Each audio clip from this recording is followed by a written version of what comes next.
Bismillahirrahmanirrahim. Assalamualaikum warahmatullahi wabarakatuh.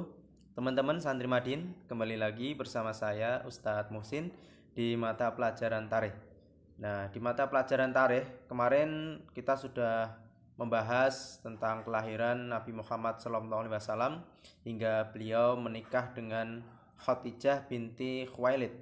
Nah, kemarin kita sudah belajar bersama bahwa Nabi Muhammad lahir dari ibu yang bernama Siti Aminah dan ayahnya yakni Abdullah. Kemudian di usia yang masih sangat muda beliau sudah yatim piatu ya, ditinggal ayah dan ibunya. Kemudian diasuh oleh kakeknya Abdul Muthalib. Kakeknya pun juga meninggal. Kemudian diasuh oleh pamannya yakni Abu Thalib dan ikut berdagang dengan pamannya.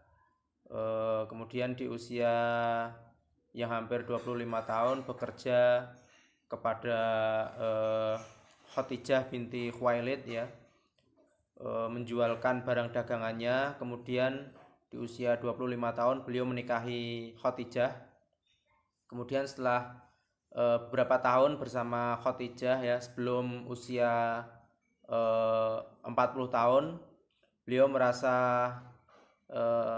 khawatir, merasa jengah terhadap kondisi rakyat suku Quraisy ya, rakyat Mekah pada waktu itu yang hidupnya sangat jahiliyah ya, sangat hidup dalam kemusyrikan begitu. Kemudian beliau menyendiri di Gua Hira karena menghindari kejahiliahan orang-orang Quraisy ya. Nah, materi hari ini adalah tentang Nabi Muhammad SAW mendapat wahyu pertama begitu.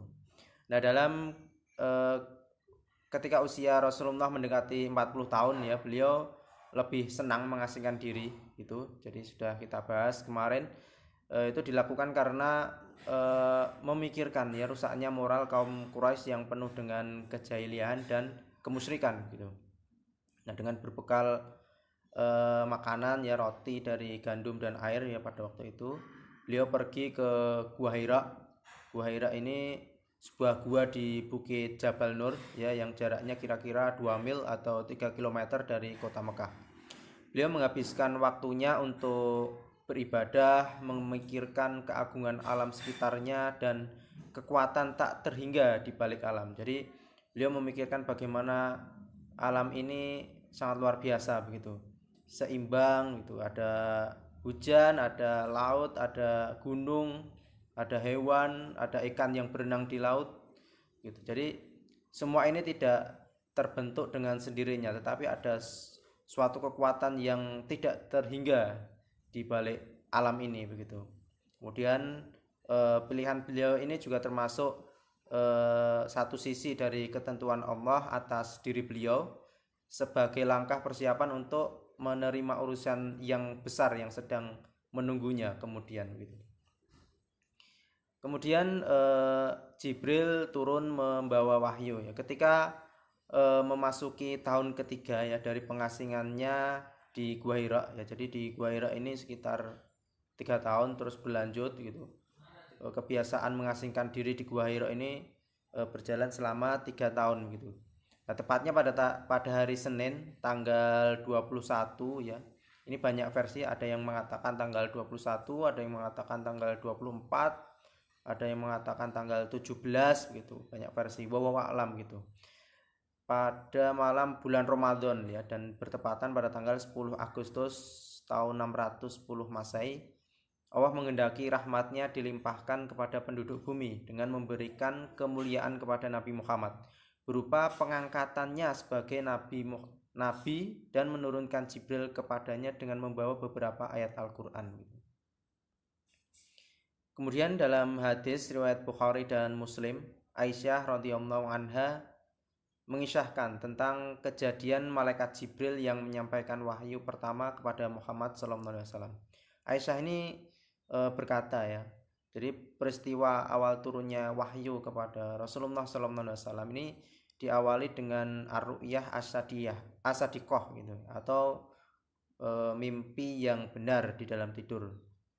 Jadi tidaklah beliau bermimpi kecuali beliau lihat adalah sesuatu yang menyerupai belahan cahaya subuh, dan di dalam dirinya dimasukkan perasaan untuk ingin menyendiri dan melakukannya di Gua Hira, beribadah di dalamnya beberapa malam sebelum dia kembali ke keluarganya. Nah ini selain karena memikirkan rusaknya moral dan kejahiliahan orang-orang Quraisy pada waktu itu, juga karena sebelumnya Rasulullah ini bermimpi ya, selalu bermimpi, dan mimpinya itu seperti melihat suatu belahan cahaya di subuh ya, kayak apa ya matahari terbit begitulah kira-kira gitu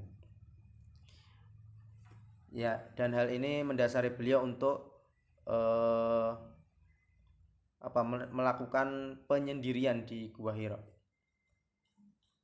Dalam melakukan itu ya, dalam melakukan penyendirian di Gua Hira ini, beliau mengambil bekal, kemudian kembali ke Khadijah, terus mengambil bekal lagi, kembali ke Gua Hira lagi, menyendiri lagi, begitu berulang terus gitu, selama kurang lebih 3 tahun lamanya begitu, seperti itu terus.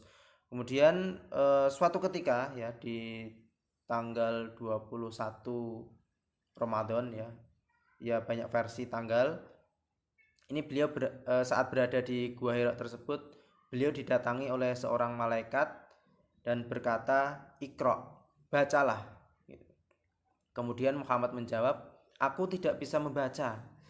Kemudian dia memegang dan merengkuh ya, atau memeluk atau menutupi Rasulullah ini, kemudian berkata lagi, "Iqra, bacalah." Kemudian Rasulullah tetap menjawab, "Aku tidak bisa membaca." Ini berulang kali, konon sebanyak 3 kali ya. Kemudian dia memegang Rasulullah dan merangkulnya lagi lebih erat lagi begitu ya, hingga Rasulullah merasa sesak. Kemudian melepaskannya dan berkata, "Iqra bismi rabbikal ladzi khalaq" ya, 5 ayat itu di Quran surat Al-Alaq ayat 1 sampai 5 gitu. Kemudian setelah selesai didatangi oleh malaikat ya, Rasulullah ini pulang dengan merekam bacaan tersebut dalam kondisi hati yang bergetar gitu. Jadi kondisinya bergetar, keringat dingin gitu ya, dan menemui istrinya sambil berucap, selimutilah aku gitu. Jadi kedinginan ya, saking gemeternya keluar keringat dingin, maka Khadijah menyelimutinya hingga badan beliau tidak lagi menggigil layaknya terkena demam gitu. Nah setelah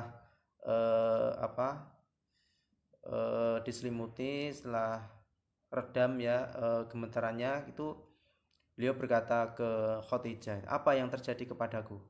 Beliau memberitahu terus, kemudian beliau ya, Nabi Muhammad ini memberitahukannya apa yang sudah terjadi, pertemuannya dengan malaikat Jibril ini diceritakannya kepada Khadijah.